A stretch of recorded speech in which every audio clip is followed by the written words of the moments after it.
விஜய் வந்து ஜனநாயகன் படம் எடுத்திருக்காரு. அதுக்கு மாற்றா இப்போ கொண்டு வந்து பராசக்தி இறக்குறாங்க. இது குழந்தை கூட தெரிஞ்ச விஷயம். அதிகாரம் கையில் இருக்குது, அதை வச்சுட்டு படத்தை வந்து ஓட்ட சொல்லி மிரட்டுவீங்க, அவ்வளோதானே. வேற என்ன இருக்க போகுது உங்களுக்கு இதில்? என்னங்க இருக்குது பார்க்குறது?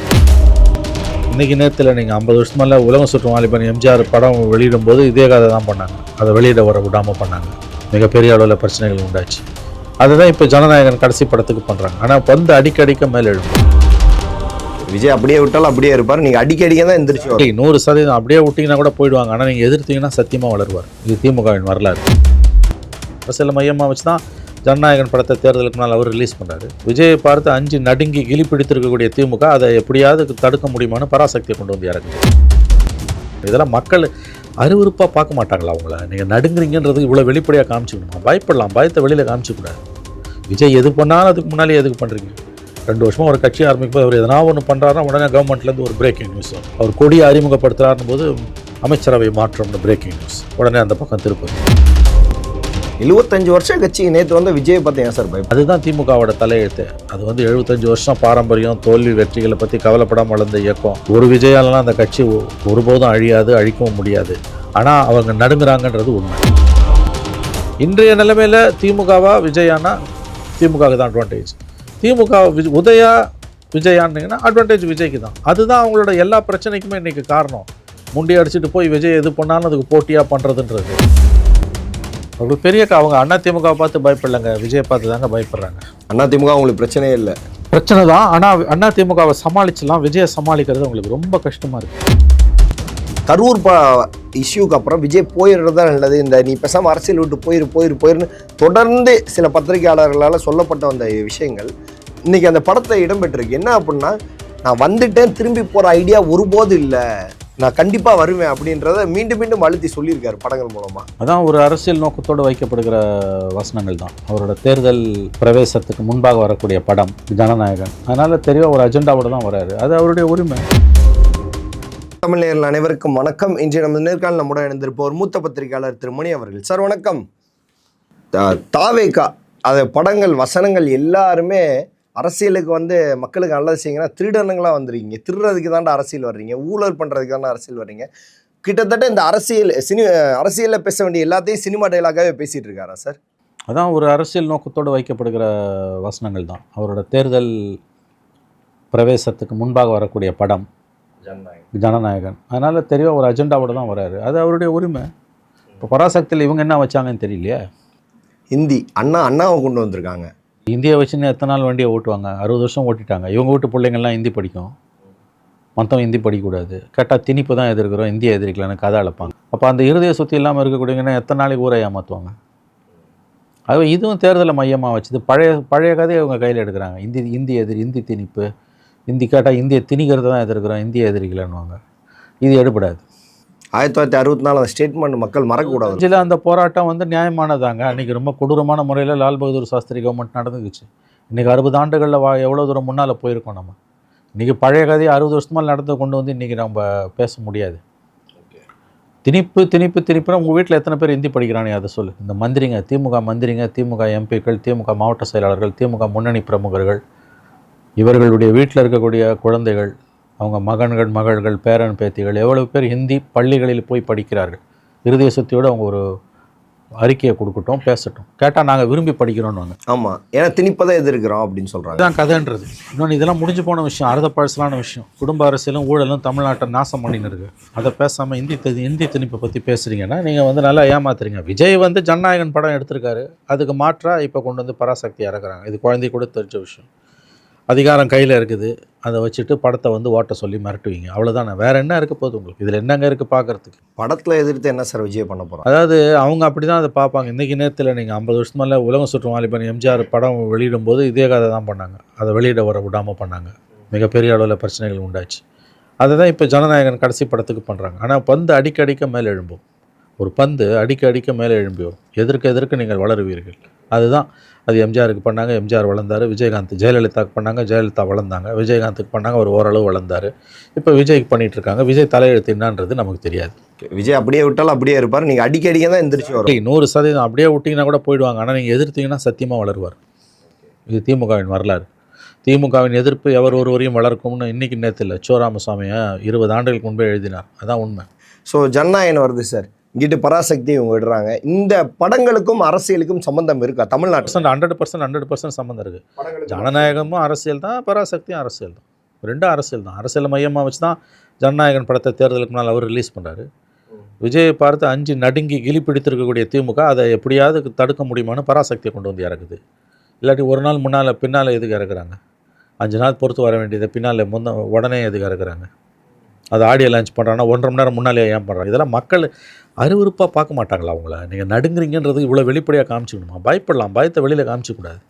விஜய் எது பண்ணாலும் அதுக்கு முன்னாலே எதுக்கு பண்ணுறீங்க? 2 வருஷமாக ஒரு கட்சி ஆரம்பிக்கும் போது அவர் எதனா ஒன்று பண்ணுறாருன்னா உடனே கவர்மெண்ட்லேருந்து ஒரு பிரேக்கிங் நியூஸ் வரும். அவர் கொடியை அறிமுகப்படுத்துகிறாருன்னு போது அமைச்சரவை மாற்றம்னு பிரேக்கிங் நியூஸ் உடனே அந்த பக்கம் திருப்புறது. அந்த டேட்டில் அதை பண்ணுவாங்க. இது இவங்க எந்த அளவுக்கு பயந்துருக்காங்கன்றதை காட்டுது. பயப்படலாங்க, பயத்தை காட்டக்கூடாது. பயப்படுறது மட்டும் இல்லாமல் பயத்தையும் வெளியில் காட்டுறாங்கன்னா இவர்கள் யார் என்பதை புரிந்து கொள்ளலாம். 75 வருஷம் கட்சி நேற்று வந்து விஜயை பார்த்து ஏன் சார் பயப்படும்? அதுதான் திமுகவோட தலையெழுத்து. அது வந்து 75 வருஷம் பாரம்பரியம், தோல்வி வெற்றிகளை பற்றி கவலைப்படாமல் வளர்ந்த இயக்கம், கட்டமைப்பு உள்ள இயக்கம். அவங்க சந்தித்த தோல்விகளையும் வெற்றிகளையும் யாருமே சந்தித்தது கிடையாது. ஒரு விஜயாலலாம் அந்த கட்சி ஒருபோதும் அழியாது, அழிக்கவும் முடியாது. ஆனால் அவங்க நடுங்குறாங்கன்றது உண்மை. அதுதான் பிரச்சனையே. அவங்க நடுங்க வேண்டிய அவசியமே இல்லை. அவங்க ப்ராப்ளம் என்னென்னா அவங்க உதயநிதிக்கு போட்டியாக விஜயை பார்ப்பதால் தான் பிரச்சனையாக வருது. நீங்கள் திமுகவா விஜயான்னு பார்த்தீங்கன்னா விஜய் வெற்றி பெற்றுடுவார்.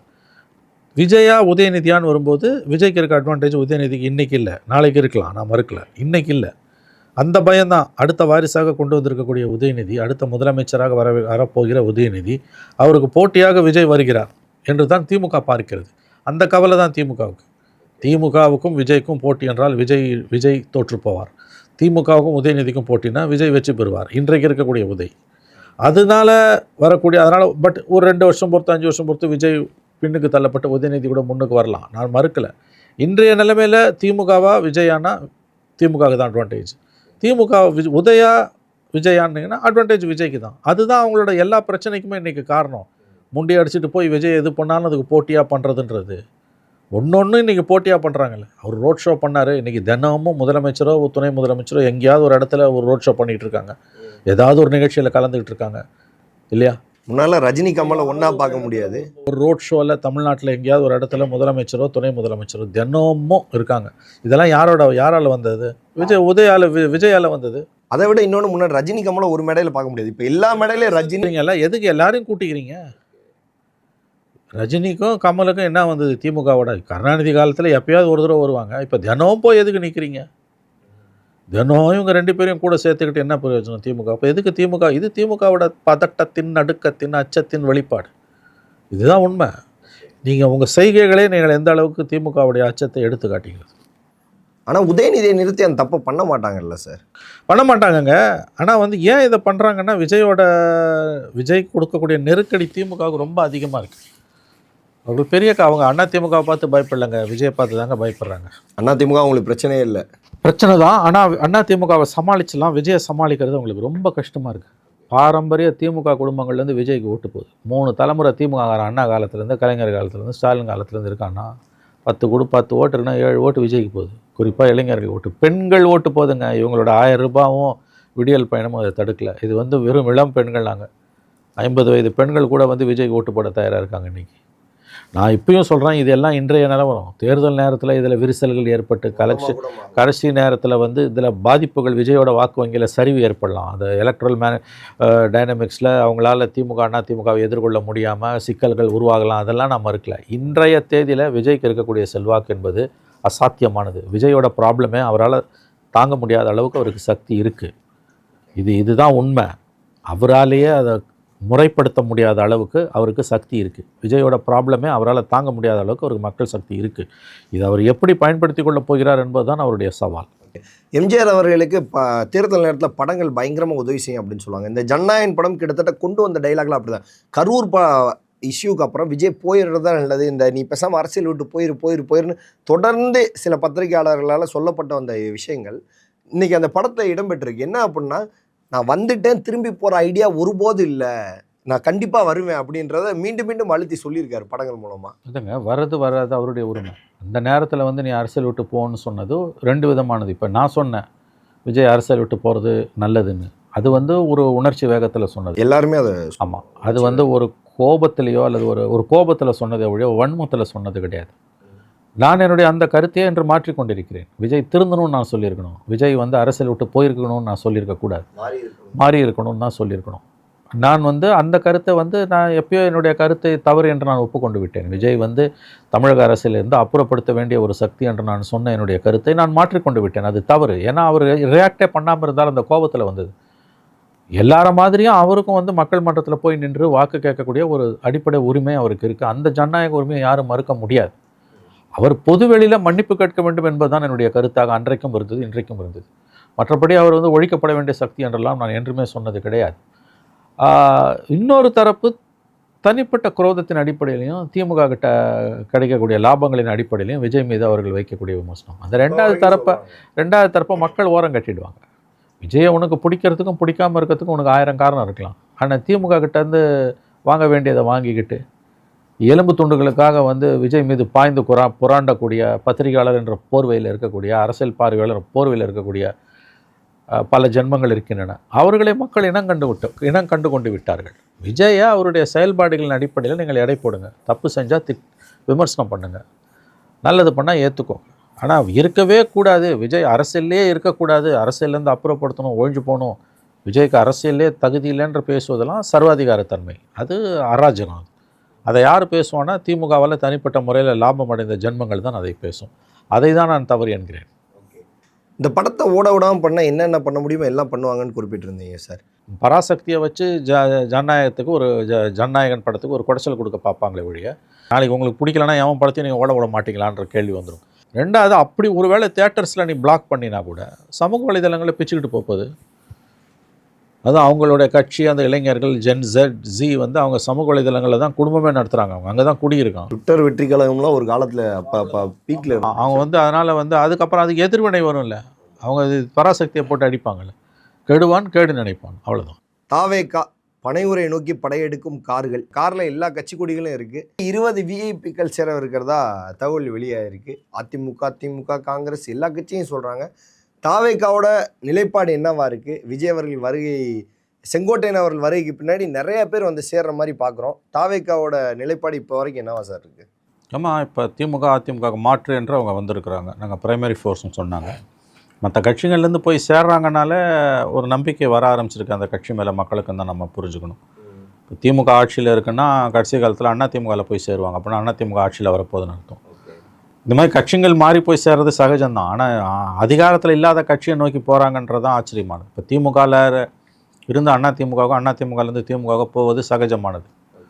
ஆனால் 2 கட்சியிலேருந்தும் போய் தாவேகால இது வரைக்கும் கண்டெஸ்ட் பண்ணாத கட்சியில் சேர்றாங்கன்னா நம்ம அது ரொம்ப சுவாரஸ்யமானது, கவனிக்க வேண்டிய ஒன்று. ஒரு நம்பிக்கை வர ஆரம்பிக்குது. இது 2 கட்சிகளுக்குமே வந்து ஒரு எச்சரிக்கை மணி, திமுக அண்ணா திமுக 2 பேருக்குமே. பட் இன்றைக்கி சேர்ந்தவங்களில் வந்து பெரிய மாநிலம் தழுவிய அளவில் அறிந்த முகங்கள் யாரும் இல்லை. இப்போ செங்கோட்டையன் சேர்ந்தார்னா அதுக்கு அடுத்த லெவலில் இப்போ ஓபிஎஸ் டிடிவிஎஸ் போய் சேர்றாங்க, இல்லை கூட்டணி வைக்கிறாங்கன்னா அது பெரிய நியூஸ். மற்றபடி வந்து செங்கோட்டையன் அளவுக்கு அந்த அளவுக்கு பிரபல்யமானவர்கள் யாரும் இது வரைக்கும் சேரலை. பட் நிறைய பேர் அங்கே நகர்றாங்கன்றது முக்கியமான நியூஸ் தான். ஏன்னா அதிகாரத்தில் இல்லாத கட்சியில் போய் சேர்றது ஒரு பக்கம் இருந்தாலும் இன்னும் வாக்கு அரசியலுக்கே வராத கட்சியை நம்பி போகிறாங்க இல்லை சார். அதிகாரம்ன்றது இருந்திருக்கலாம், இல்லாமல் இருக்கலாம். வாக்கு அரசியல் இன்னும் அடி எடுத்து வைக்காத கட்சியை நம்பி எப்படி போகிறாங்கன்றது தான் ஒரு கேள்வியாக இருக்குது. ஆமாம், வாக்கு அரசியல் இல்லாதவங்களை நோக்கியும் போகிறாங்கன்றது மக்களுக்கு நம்பிக்கை வர ஆரம்பிச்சிருக்கு. திமுக அண்ணா திமுக மேலே மக்களுக்கு இருக்க வெறுப்பு தான் அதுக்கு ஒரு காரணம். 2 திராவிட கட்சியும் வேணான்னு சொல்கிறவங்க தமிழ்நாட்டில் இருக்காங்க, 50 வருஷமாகவே இருக்காங்க. அதில் அதிகாரத்தில் திமுக இருக்கும்போது ஆன்டி இன்கம்பன்சி வெறுப்பு அதிகமாக தான் செய்யும். அது முன்பு அதிமுகவில் அடைக்கலமானது இப்போ அதிமுக விட்டு விஜய்க்கு போகுது. இப்போ இந்த 2 கட்சியிலேருந்தும் போகிறாங்கன்னா கவலைப்பட வேண்டியது அதிகமாக அதிமுக தான். திமுக விட ஏற்கனவே தோல்வியில் நிற்கிறாங்க அவங்க. அதிகப்படியான கவலை அதிமுகவுக்கு தான் வேண்டும். இப்போ ஓபிஎஸ் செங்கோட்டையனெல்லாம் வெளியில் அனுப்புனது எடப்பாடி செய்த தவறு. அதே மாதிரி ஓபிஎஸ்ஸை உள்ளே சேர்த்துக்காததும் தவறு. கூட்டணியில் டிடிவியை சேர்த்துக்கொள்ளாததும் தவறு. ஸோ எடப்பாடி பழனிசாமி அவர்கள் ஏதோ ஒரு நம்பிக்கையில் நிச்சயமாக திமுக அதிமுக ஆட்சி மாறி மாறி வரத்தால் நம்ம வெற்றி பெற்று விடுவோம்னு நினைக்கிறாரு. இந்த முறை அது கடினம். புதுசாக பிளேயர்ஸ் உள்ளே வந்துட்டாங்க. ஆகவே விஜய் கட்சியில் இன்றைக்கி பல கட்சிகள்லேருந்து போய் சேர்றாங்கன்னா அதிகம் கவலைப்பட வேண்டியது எடப்பாடி பழனிசாமி தான். ஏன்னா அதிமுக மினி அதிமுக தான் தாவேகா அப்படின்னு வச்சுக்கலாம் சார். அதிமுக ஒரு பக்கம், மினி அதிமுக தான் தாவேகா. ஏன்னா போய் சேர்றதுல பெரும்பான்மையோட ஒரு 70% பேர் வந்து அதிமுக சார்ந்தவர்கள் தான் இருக்கிறாங்க. இன்றைக்கி கூட ஏடிஎம்கே முன்னாள் எம்எல்ஏ புது எம்எல்ஏ பெரியசாமி தான் சேர்ந்துருக்கிறாரு. நிறைய பேர் அடுத்து வரவிருக்கவரும் அதிமுகவை சார்ந்தவர்கள் தான். இதெல்லாம் எடப்பாடிக்கு பாதிப்பா இருக்குமா, இல்ல விஜய் அவர்களுக்கு பெரிய ஆதரவா இருக்கு? இல்லை, எடப்பாடிக்கு தான் பாதிப்பு. இது அதிமுகவுக்கு பாதிப்பு. விஜயோட கட்சியில் போய் அதிமுகலேருந்து இவ்வளோ பேர் சேர்றது எடப்பாடிக்கு பாதிப்பு. திமுகலேருந்தும் சேர்றாங்க. வாக்குகள் ரெண்டு தரப்புலேருந்தும் விஜய்க்கு போகுது. ரெண்டு கட்சிக்குமே சேதாரம் அதிகங்க, அதில் சந்தேகமே வேணாங்க. ஆனால் அது ஆட்சி மாற்றத்த அளவுக்கு போய் முடியுமா, தொங்கு சட்டமன்றமா என்னன்றதெல்லாம் நம்ம பொறுத்திருந்து தான் நம்ம அதை பார்க்கணும். தொங்கு சட்டமன்றத்துக்கு தான் வாய்ப்புகள் அதிகம் நான் நம்புகிறேன். இந்த மாதிரி பல கட்சிகள்லேருந்து விஜய் நோக்கி நகருவது என்பது ரெண்டு கட்சிகளுக்கும் விடப்பட்ட ஒரு எச்சரிக்கை. செங்கோட்டையன் அவர்கள் வருகைக்கு பின்னாடி இது அதிகமாக இருக்குன்னு நினைக்கிறேன். செங்கோட்டையனோட வருகைக்கு பிறகு தான் அது அதிகமாக இருக்குது. ஏன்னா அதுக்கு முன்னால் புஷியோ ஆதவ அர்ஜுனாவோ அவங்க ஒன்றும் பெரிய நாடறிந்த முகங்கள் கிடையாது. செங்கோட்டையன் அதிமுகலே பழந்தன்னு கொட்டப்பட்டவர், 53 ஆண்டு கால உறுப்பினர். அவருக்கே இது அவர் வராருன்னு போது கட்சிக்கு ஒரு நம்பிக்கை கூடுகிறது. பொங்கலுக்கு அப்புறம் ஓபிஎஸ் டிடிவி கண்டிப்பாக இந்த கூட்டணியில் தான் வருவாங்க, பொங்கலில் உங்களுக்கு முடிவை சொல்லிடுறேன்னு சொல்லிட்டு போயிருக்காரு. எந்த நம்பிக்கையில் ஓப்பன் ஸ்டேட்மெண்ட்டாக ப்ரெஸ் மீட்டில் அதை சொல்லியிருக்கிறாரு? அது ஒவ்வொரு எந்த பொங்கல்னு பார்க்கணும். 26 பொங்கலா 27 பொங்கலான்னு இப்படி தான் அவர் வந்து டிசம்பர் 24ன்னாரு, இப்போ பொங்கல்ன்றாரு. ஸோ அது தண்ணியில் எழுதி வைக்கணும். அங்கேருந்து அமித்ஷா ஒரு பார்வை பார்த்தா இவர் என்ன ஆவாங்கன்னு தெரியாது. இவங்கெல்லாம் அமித்ஷா பார்க்க மறுக்கிறார். அமித்ஷாவின் கோபம் நயினார் மீது தான் இருக்கிறது. ஓபிஎஸ்ஸையும் டிடிவியையும் வெளியில் விட்டது நீங்கள் செய்த தவறு என்று தான் தமிழக பாஜக தலைமை மீது அமித்ஷா கோபமாக இருக்கிறார் என்ற தகவல்கள் வருகின்றன. ஸோ எல்லாம் சேர்ந்து கொலாப்ஸ் ஆகிட்டு இருக்காங்க. அது மட்டும் தெரியுது. எதிர்கட்சிகள் கொலாப்ஸ் தமிழ்நாட்டில். தாவேக்கா அந்த எதிர்கட்சி இடத்த பிடிக்குமா சார்? அதிமுக இடத்த தாவேக்கா பிடிச்சிருச்சா? இல்லை, இப்போ பிடிக்கல. அதுக்கான வாய்ப்பு இருப்பதாக இப்பொழுது கருதப்படுகிறது. மக்கள் முடிவு சொன்னால் தானே தெரியும். தேர்தல் முடிவுக்கு பிறகு தான் அது பிடிச்சதா பிடிக்கலையான்றது நமக்கு தெரிய வரும். கோட்டை விட்டுதா பிடிக்கலையா, இல்லை இதெல்லாமே மாயையா அப்படின்றது நமக்கு அப்புறம் தான் தெரியும். இன்றைய பர்செப்ஷன் வந்து 2வது இடத்தை நோக்கி அதிமுகவை பின்னுக்கு தள்ளிவிட்டு தாவேக்கா நகருகிறது என்பது இப்பொழுது இருக்கக்கூடிய ஒரு பர்செப்ஷன். அதை நீங்கள் புரிஞ்சுக்கணும். ஏன்னா இல்லை வர்ற எல்லாரும் சேர்ந்துட்டாங்கன்னா கிட்டத்தட்ட நமக்கே ஒரு சேர்றதை வச்சுனால மக்கள் என்ன நினைக்கிறாங்கன்னு தெரியலையாங்க சார். இவங்களோட ஆதரவு தானே சார் அந்த மக்களுக்கு. உறுதியாக சொல்ல முடியாது. அது நீங்கள் வந்து மக்கள் அவ்வளோ முட்டாளாக நினைக்காதீங்க, அப்படி டேக்கன் ஃபார் கிராண்டடாகவும் நினைக்காதீங்க. தேர்தல் முடிவுக்கு பிறகு தான் அந்த கேள்விக்கு பதில் கிடைக்கும். அதிமுகவை தாவேக்கா பின்னுக்கு தள்ளிவிட்டதா என்ற கேள்விக்கான விடை தேர்தல் முடிவுகள் வரும்போது தான் நமக்கு தெரியும். இப்போ அதுக்கு நம்ம முடிவு சொல்ல முடியாது. இதெல்லாம் எப்படி வேணால் போகலாங்க, உங்களுக்கு ஞாபகம் வச்சுக்கோங்க. ஓகே. ஏன்னா ஒரு சில பேர் ஒரு கட்சிக்கு போய் தாவுறாங்க. திமுகலேருந்து அதிமுக போவாங்க, அதிமுகலேருந்து திமுக போவாங்க, மற்ற கட்சிகள் உடஞ்சு கொஞ்சம் கொஞ்சமாக போவாங்க. ஒரே ஐடியா டெய்லி ஒரு வாரத்துக்கு ஒரு 3 அப்டேட்டில் ஒரு 10 பேர் 20 பேர் 50 பேர்னு சேர்ந்துக்கிட்டே இருக்கிறாங்க தாவேக்கால். அப்படின்னா அது தாவேக்காவுக்கு ஒரு பெரிய ப்ளஸ்ஸாக இருக்கும். மக்கள் மத்தியிலையும் ஒரு மாற்றத்தை ஏற்படுத்த நிகழ்வாக தானே இருக்கும் அப்படின்னு இப்போ தோணுது. முடிவு வரும்போது தானேங்க தெரியும். மக்களுக்கு இவ்வளோ ஆதரவு, விஜயோட ஆதரவு முதல்ல ஓட்டாக மாறுதான்னு பார்க்கணும். ஓட்டாக மாறுறதுக்கு வாய்ப்பு இருக்குன்னு நம்ம நம்புகிறோம். ஆனால் அது மாறுமா இல்லையான்றது தேர்தல் அப்போ தானே தெரியும். இன்றைக்கே எதை எப்படி நீங்கள் முடிவு கட்ட முடியும்? அப்போ தேர்தலை நடத்த வேணாமல் இதை வச்சு நீங்கள் மாற்றம் உறுதின்லாம் சொல்ல முடியாதுங்க. அதை புரிஞ்சுக்கோங்க.